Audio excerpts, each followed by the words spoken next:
Bloomberg Audio Studios. Podcasts, radio, news.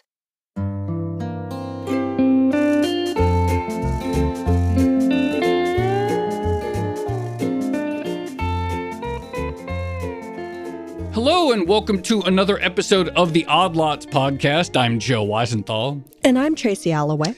Tracy, spending cuts in the air these days. You could say that. It's a vibe shift. It's a vibe shift, for sure. So under the Trump administration, obviously there is a stated ambition to reduce spending and make the government more efficient overall. Yeah, Scott Bessent, I think he has something, the 3-3-3 plan. Part of it, I think he wants 3% growth, 3% more oil production, and then 3% deficit. And I think deficits are around 6% currently, which is really high by historical standards, especially because we're at, 4.1% unemployment. Usually when the economy is running this hot or this tight, you don't expect to see deficits this large. Add in rates as high as they are. There does seem to be this impulse, for better or worse, and other people can be the judge of that, to cut spending.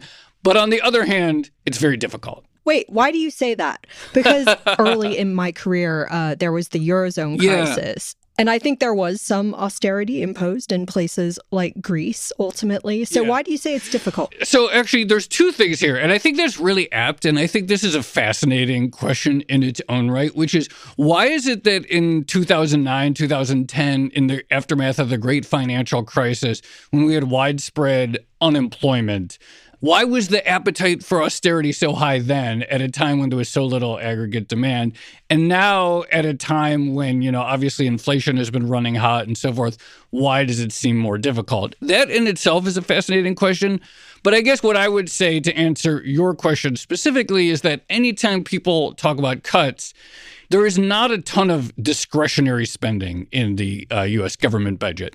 There's the entitlements, Social Security, Medicare, Medicaid, and then there's defense, which there's usually not much political appetite to cut. And then when you have left over, it's hard to move the dial. And so the theory is that if you actually want to move the dial on spending and deficits, you have to cut into some areas. You have to break promises, perhaps, that you've made to various constituencies, like seniors. Right. Ultimately, you're inflicting pain on someone. And at least in democratic governments, because it's all about a numbers game, it's all about getting votes, that would be a bad thing. Well, we have to then talk about, how do the stars align? If you actually want to meaningfully cut spending, how does that actually happen? How do democratically elected governments sort of build the political capacity to inflict pain, perhaps, on groups that obviously have some stature?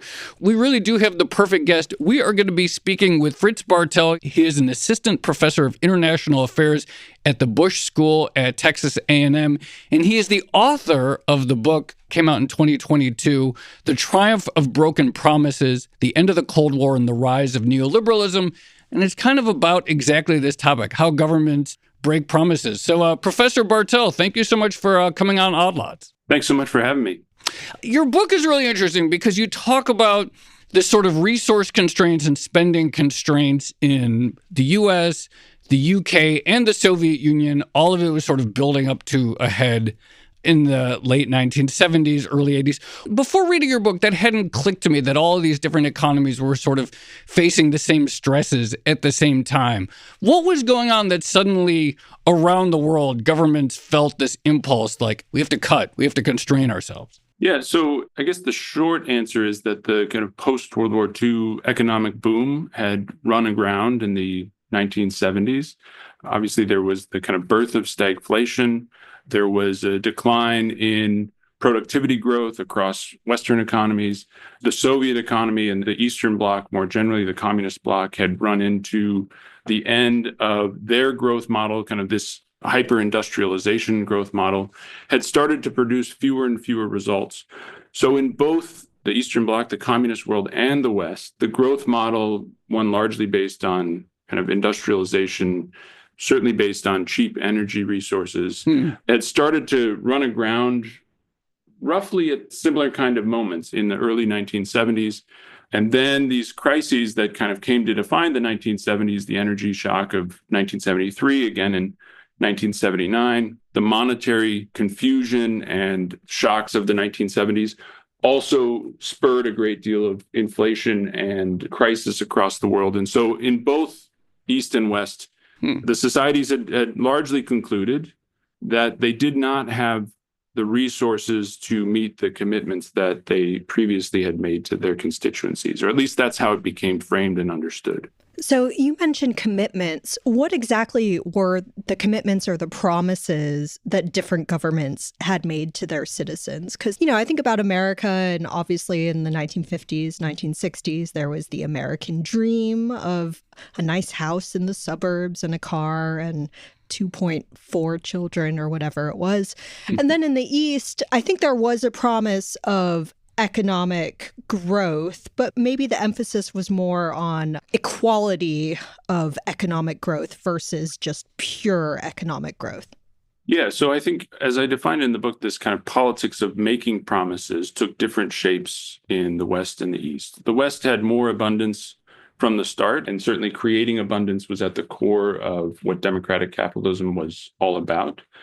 But it wasn't particularly because the West was in this Cold War. You couldn't just be about creating abundance. There had to be some sense of limiting inequality at the very least. And so Western states, not universally and not necessarily with all of their conviction, but they supported labor unions to a much greater degree than they would subsequently.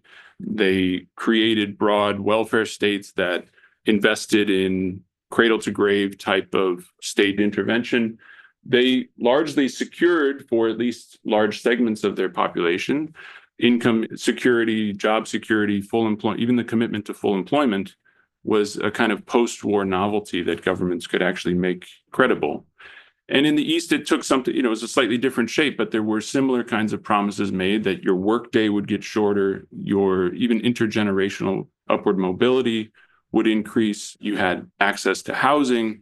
All of these always very incompletely fulfilled, but they were kind of making progress and credibly, in the eyes of their populations, making more progress towards a future of both material abundance and some form of equality. Not full-on equality, certainly much more in communist or state socialist societies. Equality was held in higher regard, but also very much in the West. You kind of couldn't come out just as fully comfortable with the levels of inequality that we've reached by today's standards. So this search for both abundance and some measure of equality was there in both the West and the East. It's funny, obviously, I think today we think of the Soviet Union's economic model as sort of having been a basket case and a disaster. But for many years, they were growing, they were industrializing, they had rapid growth. Something that I hadn't realized until I read your book, and maybe we're skipping ahead a little bit here in the story, but even in Western financial markets, there was sort of an obsession with Eastern Bloc debt. It was an exciting trade to lend to some of the communist countries in the East. And financial analysts were really excited about these investments. Yeah, and I don't know that we can really pin that necessarily on their growth prospects per se, but Western bankers definitely believed that the communist world had a nice recipe for making secure loans. So if things were to come to a crisis, it was believed that authoritarianism was going to be very good at imposing these kinds of cuts, at imposing discipline and breaking promises. And in the background, the Soviet economy itself, in the background of a country like Poland or Hungary or East Germany, the Soviet economy was sitting there as they literally called it an umbrella, an economic and financial umbrella over the rest of the Eastern Bloc, where if any of these countries ran into financial difficulties, it was assumed that the Soviet Union would kind of come to their financial rescue, would bail them out, and in the end, pay off their debts. And it turned out that that wasn't the case by the 1980s. But in the 1970s in particular, that was a very popular view in the Western financial press. Explain how we got from the 1970s, where Russia, is kind of impressive, at least to Western investors and analysts, to the 1980s, where it's unable to do what it had promised to some of its allies. Yeah, so, it's largely a story of oil and natural gas. Kind of coming into the 1970s, the Soviet Union has found significant oil reserves in Western Siberia. It's started to develop those reserves over the course of the 1960s. And by the 1970s, it's coming online, so to speak, as an energy superpower at the same time that world markets are creating multiple crises that send the price of oil and natural gas through the roof. And so throughout the 1970s, it looks like the Soviet Union had, and in fact, it does have all of this energy wealth at its disposal. And then the 1980s come and the kind of fortunes reverse. So, when prices go up, people start to look for more supply. They find energy in places like the North Sea. They start to develop much more energy supply. Western countries have done not a great job, but they've done something to create more energy efficient economies. And so the forces of supply and demand start to send the price of oil in the 1980s on a downward trend, pinpointed by a couple of particular moments like 1985, where it really significantly collapses. And the Soviet Union itself finds that it's much more difficult to produce the growth in its energy sector that it had produced in the 1960s and the 1970s. And so these two forces, a kind of plateau in production and the collapse in price, all of a sudden leave the Soviet bloc as a whole looking much less economically powerful by even the middle of the 1980s than it was, let's say, in the late 1970s. When we were talking about the intro, and you sort of alluded to it when you were talking about the umbrella, and this belief in the West that, the Soviet Union is authoritarian, essentially planned economy. They don't have to pander to voters, and therefore one might think that that's a more politically conducive environment for cutting spending or making difficult decisions. I'm curious the answer why that didn't turn out to be the case. My guess is part of the story is that, well, maybe the promises to their own citizens could be taken for granted, that these other satellite countries, East Germany, Poland, etc., they have no obligation to stick with the Eastern Bloc if they're not getting that support anymore from the Soviet Union. But why don't you sort of explain why that authoritarian ease didn't end up working out? Yeah, so it kind of corresponding to this belief in the West that authoritarians would be good at breaking promises. Those same people and many others believe that democracies would be very bad at breaking promises because, as you mentioned in the intro, right, it would seem to make sense that if you're trying to get elected, it's just not in your interest to try to break promises to your own citizens. The turn of the 1980s, both events in the United States and Great Britain and events in the Eastern Bloc, suggest that this might not be true. And in fact, democratic elections and the kind of legitimacy that it bestows on governments, at least that it did bestow in the past, we can talk about whether or not that's still true. In the 1980s, it turned out that democracy and competitive elections provided a sense of legitimacy that made let's say, the sales pitch of breaking promises more credible in the eyes of Western populations than it turned out to be in communist societies. So the specific case that I think is probably most illustrative is Poland in the early 1980s. People will probably know, or if they're old enough, remember the Polish labor union Solidarity, its famous leader, Lech Wałęsa. It's born in the summer of 1980 precisely because the Polish government tries to increase consumer prices, basically, which in communist societies was one of the foundational promises that had been made to the population. We will keep your basic basket of goods, the price of those goods, very stable. They try to increase the prices in order to repay their debts, partially in order to solve some of their financial problems. And people openly revolt because they don't trust that their government, that the state socialist state, is essentially telling them the truth, that you need to go to the people, to break these promises, to get some sacrifice from them in order to repay debts. That's not a credible and legitimate claim in the eyes of Polish society. In contrast, when someone like Paul Volcker in the United States says essentially that the United States needs to go through a very painful recession in order to fix the problem of inflation that had come to define the United States over the course of the 1970s. Lots of people are unhappy about that. He gets death threats. There's protests. He's on the cover of Time magazine. He's kind of public enemy number one in a sense.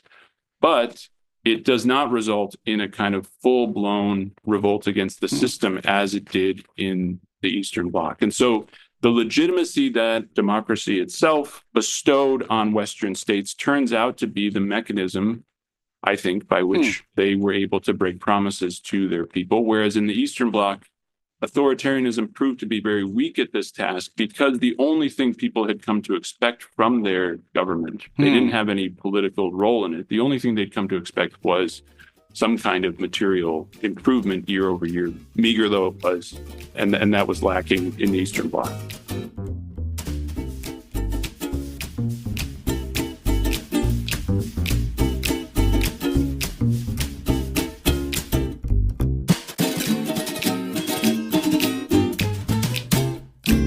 Can you say more about this, maybe in the context of Ronald Reagan? Because I think that would be a good example of, I guess, the role of free elections and competition between political candidates in basically letting the population, let some of their frustration out, right? It's kind of like, okay, the current politicians have failed to keep their promise, and so we are willing to try anything, even if it means short-term pain, in order to get what we want again. Yeah, so Reagan is a kind of quintessential figure for this turn. He's not a political outsider necessarily, certainly on the level of Trump in the 1970s, but he does come to D.C., wins the 1980 election with a distinctly different message, right? He famously says in his inaugural address in 1981, government is not the solution to the problem, it is the problem.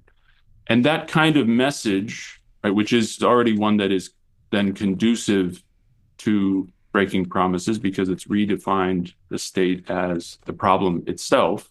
The popular mandate that he has by winning the 1980 election, in turn, gives him, I guess the term would be, more political capital and certainly more receptivity even from his enemies or from his political enemies to accept the policies that he then enacts, right? So I think that's one of the key factors is, yes, he has certain people who agree with him, many people who agree with him, but even those who disagree with him work within the bounds of the system where they accept, again, this is where it gets a little different in the recent years, they accept the outcome of the election, right? And they view the process itself by which this was decided as legitimate. And so he's not particularly successful, and he and his team are not particularly successful in cutting spending in particular, in breaking promises. Much more of that in the U.S. case comes from the Federal Reserve, but he dramatically alters the rhetorical landscape of the United States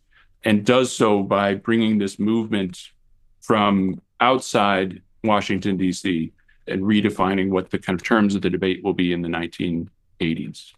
You make a compelling argument that at least, 40-something years ago, that something about the democratic system was more conducive to cutting spending. But a lot of the sort of austerity that was imposed in the U.S. came more from the Fed rather than actual spending cuts. And of course, we know that deficits actually widened quite a bit. So it sort of relied on the fact that we sort of have this sort of outside of government undemocratic enforcer in the form of the Federal Reserve. But then also the UK example, which, as your book lays out, there was fights with the coal miners, and maybe you can explain that. But it ultimately what allowed Margaret Thatcher to have the political capital to cut was the Falkland Islands War in 1982, which gave her a burst in popularity, which, okay, maybe that allowed for some breaking promises. But sort of Deus ex machina, does not sound like a great triumph of this is the democratic process working smoothly with the mandate. No, and I don't think it's ever a, let's say, clean and easy process. And Reagan was one of those elected, I guess, with that most in his mandate, Thatcher another one. And even those who were elected with spending cuts as part of their mandate found it a very difficult thing to actually enact. So in Thatcher's case, yes, cutting spending is an important part of what she does. They also have a whole series of state-owned industries that they're trying to either close down or privatize. And the coal miners of Great Britain are the ones who ultimately try to fight back against this. And Thatcher I argue, I think partially because of the kind of legitimacy that democracy bestows upon her, doesn't end up with British society in full revolt against her, right? So I compare in the book the course of the miners' strike in Great Britain versus the course of solidarity in Poland. Solidarity starts as a strike among workers and builds out into a kind of society-wide revolt against the state socialist system, whereas the miners in the UK, for a series of contingent, but also I think structural reasons, they are unable to form a broader coalition that would ultimately thwart Thatcher's action. And so the strike fails ultimately. The coal industry in the UK declines throughout the 1980s. And I think it is the kind of democratic system, the legitimacy of the system itself that allows this process to unfold. So, for instance, Thatcher in this period is a very divisive figure. Her approval ratings are something in the range of 45%. But the police who are kind of carrying out her actions and doing the actual work to break up the miners' strike have an approval rating somewhere in the 92, 93% range. So the state itself is deemed to be legitimate, even if the politician who is enacting these policies is still a highly divisive figure. And that's the kind of deep legitimacy that democratic states had in this period and that state socialist countries did not have, I think, is what ultimately produced the break or allowed the process of breaking promises to go ahead in the United States and the Western world more broadly. The sort of distinction between politics and the economy, I guess? Well, that's a whole nother, yes. I mean, that's another way by which states, particularly capitalist states, have found ways to break promises, is to shift responsibility for social and economic outcomes from the government itself to the market, right? So even processes of privatization, although technically a change in ownership, were also the kind of consequences of those were often downsizing, unemployment, things like that, right? So you've shifted responsibility over to the marketplace, over to this realm called the economy. And then the negative social consequences that stem from that process of privatization appear to be the product of the market. They appear to be the product of the economy rather than a political decision itself. And so that distinction, the politics versus economy distinction is a fundamentally important one for how and why capitalist societies work. So Gorbachev has a famous quote. I think it's something like politics always follows the economy, not vice versa. And you mentioned that in your book. But I'd be curious to get your take about the relationship between politics and the economy and which one has the most influence on the other. Yeah, so I've wrestled with this for quite a long time as I was writing this book. And I don't think I have a categorical answer. I think it can be different things in different moments. Generally speaking, I do think that political economy, the kind of economic forces of our world and of the late 20th century, did provide, let's say, windows of opening, windows of possibility, and also closed other possibilities in the realm of politics. So if you take something like supply side economics in the United States, on its face, in terms of whether or not it actually could have succeeded on its own terms, the idea that you cut taxes, you'll unleash economic growth, and it will essentially pay for itself. That idea has continuously been disproven, and yet it continues to exist in U.S. political discourse, largely because the United States has been able to borrow more money than anyone from the 1980s onwards thought possible.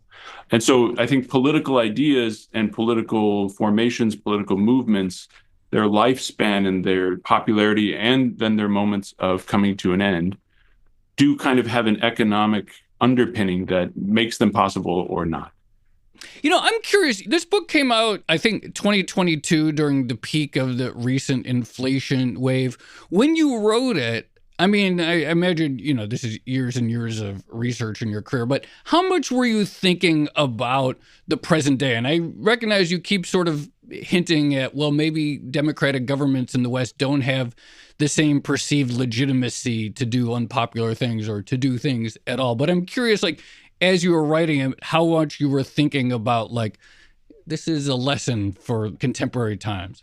Yeah, it was part of it. Certainly, as the book came out, so when did the Fed start hiking? You two would probably know better. Was that the first hike was in March 2022? Yeah, so it was about to come out. And I think had that happened much more as I was writing it and researching it, I think the book may have taken a different shape. Basically, it took on a new kind of resonance as the book was about to come out. As I was crafting it, it wasn't so much, I guess the present day analogy or the present day comparison I was making was how the United States was able to exist with a system of political economy that didn't seem to me to be sustainable, in the sense of everything I had thought I learned about economics, and I was not a PhD in economics or anything, but 4 decades of current accounts deficits and budget deficits, many times it had been predicted that this type of system, this type of arrangement could not go on and would one day come to an end. And yet all of those predictions have continuously been pushed back or been, to this point, haven't come to fruition. And so I was trying to find the origins in one way of, at least for the part about the United States in the book, trying to find the origins of where that political economic arrangement came from. And it turned out to have its origins, at least I think, in the early 1980s with the combination of Volcker and Reagan. So, yeah, I didn't go in search of a kind of recipe of how do you go about breaking promises, because I ultimately don't think the contemporary world is one where more breaking promises is a solution to anything, but more how the United States as a political economic system arrived at the arrangement that it has had for the past 4 decades.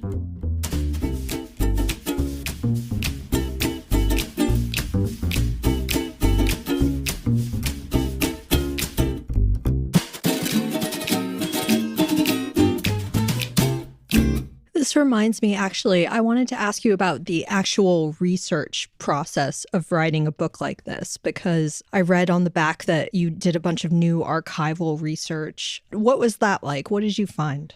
Well, it was fascinating at every turn. So I started in Washington, D.C. I spent a year in East German archives, which I think are the best kind of archives you can have because there's no more state left to defend its secrets. And then spent a summer in Russia as well before the war in Ukraine, or at least the 2022 next step of the war in Ukraine. So at every turn, right, I started with a view of the Cold War. I began this project once I learned that when the Berlin Wall came down, the Eastern Bloc was $90 billion in debt to the West. And that didn't make any sense to me. It didn't seem to accord with our understanding of what the Cold War was, at least from an economic point of view, where these two sides were supposed to be relatively independent of each other. And then once you get into the archives, whether it's in DC at the IMF, whether it's in Berlin at the East German archives or in Moscow, there was an entire story there of officials on both sides of the Iron Curtain, I don't think the word is too strong, literally obsessed with questions of international finance and energy and questions of how do you go about legitimizing austerity or breaking promises to your own population. And so it was an exhilarating experience, at least for a historically minded person like me, to find this story in archives, all over North America and Europe, at least. Going back to the Soviet Union for a second. So obviously we could do 100 episodes of the podcast and never arrive at a definitive answer of why the Soviet Union collapsed, and everyone has their various theories. The Berlin Wall comes down in 1989. What promises did the Soviet Union ultimately have to break, and how did those go down? What were the specific sort of decisions made out of Moscow to the satellites to the domestic citizenry that they actually had to bite the bullet, and how did that contribute to the ultimate collapse of the whole project? So the international promise, I think promise is, one word for it, but in a sense that they're kind of dictating to their fraternal allies, but certainly promising to the socialists, the state socialists in their allied countries, that they will come to their defense, right? So if there's ever a kind of domestic revolt or a movement for domestic reform, this had happened in 1953, in 1956, the Prague Spring in 1968, almost to a certain degree in Poland in 1980 and 81. The Soviet Union was always standing there in the background, either literally intervening militarily or threatening to intervene to, in their frame of reference, save state socialism, save socialism from its capitalist enemy. That kind of gets encased in this idea of the Brezhnev doctrine, named after Leonid Brezhnev, that the Soviet Union will always intervene to save its allies from domestic unrest or counter-revolution.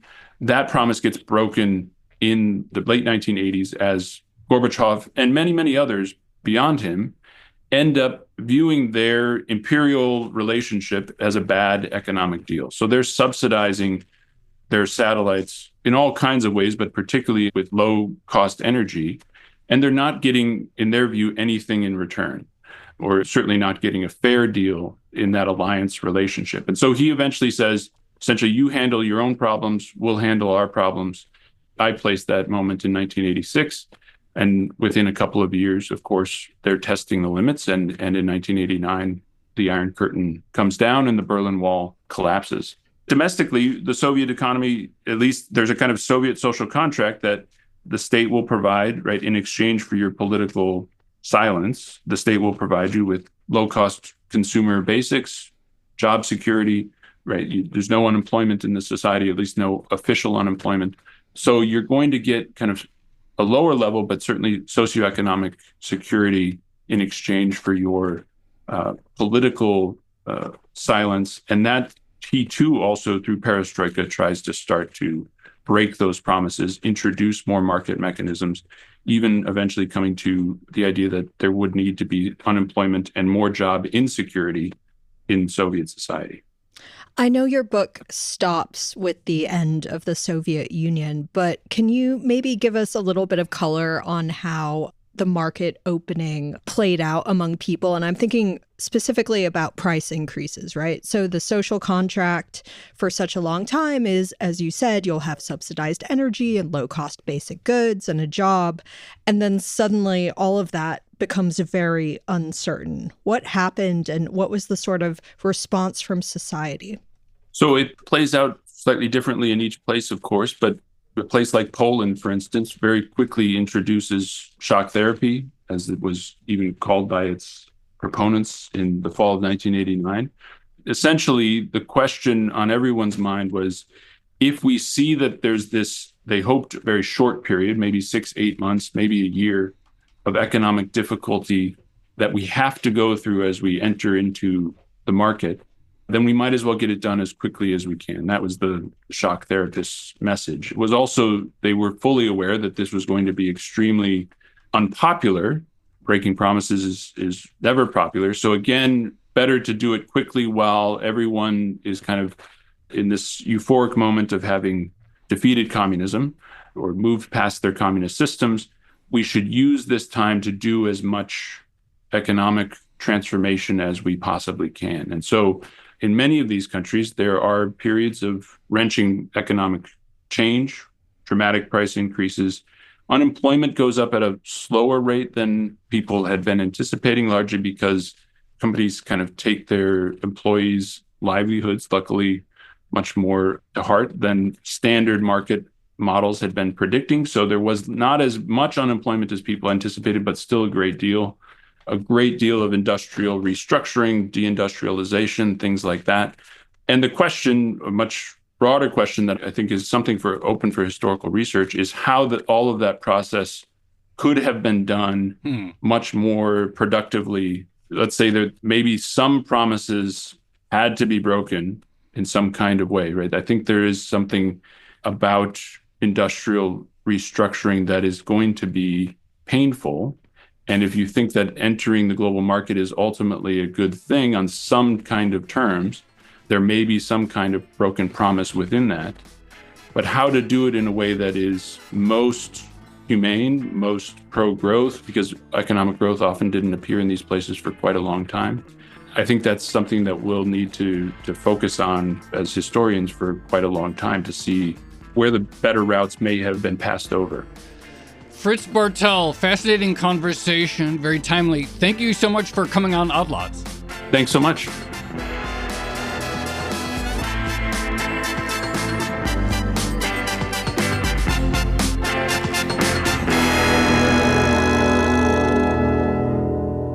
So, Tracy, my takeaway is that cutting spending, breaking promises is extremely hard. And even if you have very popular, incredibly talented politicians, you still might have a hard time doing it. But maybe sometimes if the government enjoys a high degree of public credibility across the aisle, maybe sometimes it's possible without destroying society. Public credibility and I guess ironically, democracy. Right? Yeah, at least in that specific period of time. But I do think this is sort of like, it's a funny one because we're used to thinking of humans as very short-termist. Yeah. And yet, you know, people are voting for short-term pain in order to have longer-term gains. But I think there's still an element of short-termism at play in the sense that, like, it's a pendulum swinging, right? So, like, you go from one candidate or one system that failed to deliver what you wanted, and then you just swing to the other one in the hopes that they're able to do it. And again, in the U.S. at least, there's only two systems. So you get that pendulum swinging quite a lot. I don't know. Listening to that conversation, again, I don't have an opinion on what the optimal size of government spending or the optimal size of the deficit. It's hard for me to imagine a meaningful change in the spending or deficit trajectory under the current political environment in the U.S. You know what I thought was maybe one of the most interesting points, this idea that when Margaret Thatcher, she didn't have high approval rating, but the police that ultimately had to sort of carry out actions against the coal miners, they had very high approval rating. So this idea that like the politician may not be popular, but the state apparatus still enjoys a lot of credibility, and this distinction between the politician and the state apparatus, a distinction that didn't exist in the Soviet Union, that was really the key to at least making it so that once the thing has been carried out, it doesn't like destroy society. Yeah, I think this is exactly it. So in communist systems, the state is mixed with everything, right? Like including the economy. So you don't get that political economic distinction. Whereas in the West, that exists. It's a useful thing for politicians to blame and, you know, manipulate to their own ends. I guess the question, well, we know that the politics is very divisive in this country. I also worry that like this, you know, the state itself and the legitimacy of like government is coming under fire. So some difficult challenges if we're going to go down that path. Yeah. Shall we leave it there? Let's leave it there. This has been another episode of the Odd Lots podcast. I'm Tracy Alloway. You can follow me at Tracy Alloway.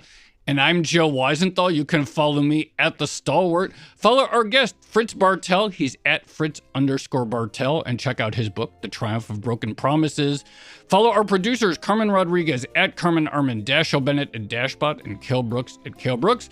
For more Odd Lots content, go to Bloomberg.com/oddlots. We have transcripts, a blog, and a newsletter.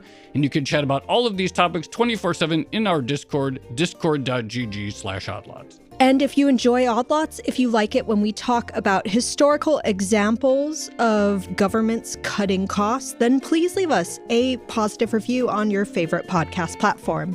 And remember, if you are a Bloomberg subscriber, you can listen to all of our episodes absolutely ad-free. All you need to do is find the Bloomberg channel on Apple Podcasts and follow the instructions there. Thanks for listening.